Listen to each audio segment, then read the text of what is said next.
Alright, so if you're one of those people who wants to learn Japanese through immersion, but you suffer kind of from like analysis by paralysis, then this video is going to just simplify AJATT for you so that you can get started, build momentum, and then, you can worry about all this other stuff later about what's the best method, what's the best everything, right? So your problem, I'm assuming, is just you need to take action, right? So I'm going to try to clear everything up a bit for you so that you can do it. And of course, there's more like nuanced things, like different types of immersion, but this video is just for people who are too afraid to start, and just the kind of people who suffer from analysis by paralysis.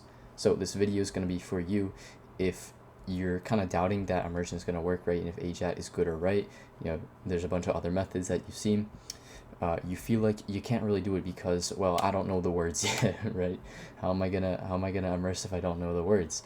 And then maybe you like kind of know what to do, but you just don't do it, right? You feel overwhelmed by all of it, and all that just leads you to not do it, right? Analysis by paralysis. So I'm not gonna waste your time. Here's what's gonna help you with your situation. So the actual core of AJATT, right? It's literally, you already knew this, all Japanese all the time. The degree varies of the all the time part. You don't need to be doing it 24/7. You don't need to have a podcast playing in your sleep, but the idea kind of stays the same. So you're essentially just getting used to Japanese, like your N1. You're not learning Japanese, right?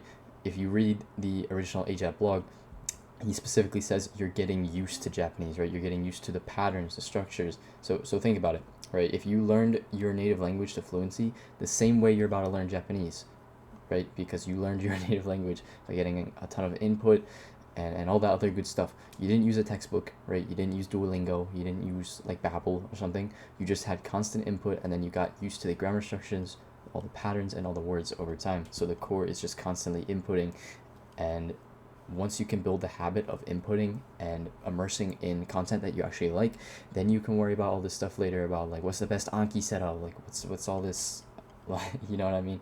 All these different videos and topics, you can worry about that later.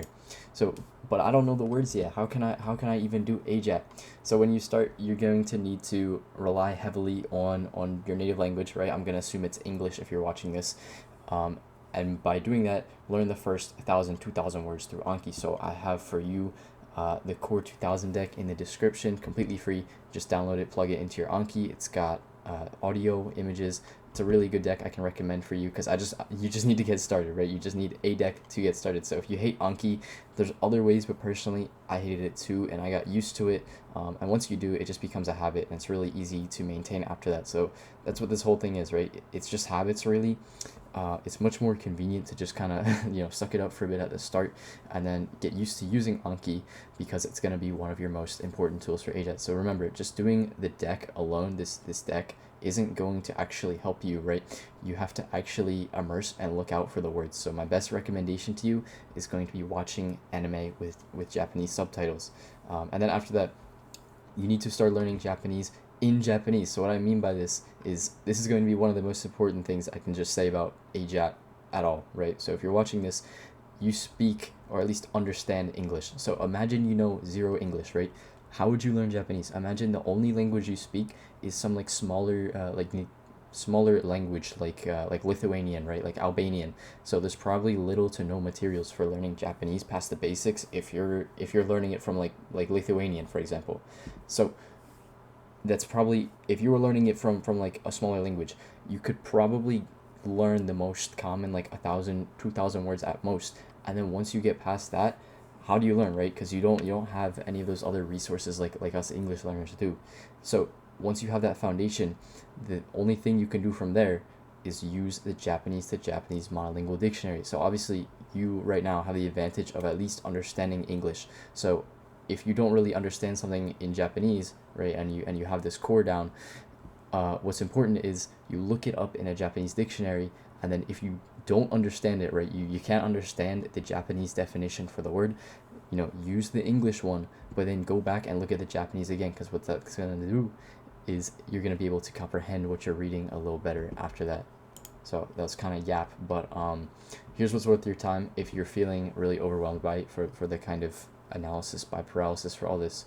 So just find the content you like and the genre you like. Don't worry if whatever you want to watch isn't for learners, right? If you want to watch Jujutsu Kaisen, it's going to be pretty difficult, but watch Jujutsu Kaisen, right? Watch slice of life anime, watch all the stuff you like, read manga, right? You don't have to do any of this like boring learner stuff, because that's gonna be the fastest way to quit. And the worst thing you can do is quit. So if you just do Anki first in the morning, right? Anki once a day, review your words so they're fresh, and then immerse in whatever you like. Add new words you find to Anki. And then just be doing passive listening in the background as much as you can, right? That's all you need to worry about, is just doing Anki once a day. Don't do any more than 30 minutes, because that's not where the gains are made, right? Immerse in the content you like. Doesn't matter what it is. The best content, honestly, is the stuff that is made for Japanese speakers, not the stuff that's made for learners. The stuff that's made for Japanese speakers, because that's where you get all the natural language, all the good context clues and all that stuff. And then just have your passive listening. If you're driving, if you're in the gym, if you're cooking, and that's all you have to worry about. You don't need to worry about the best Anki setup. You just need to get started. So I hope this video had some value for you, and it actually is going to help you get started with this. So with all that said, that's all I have.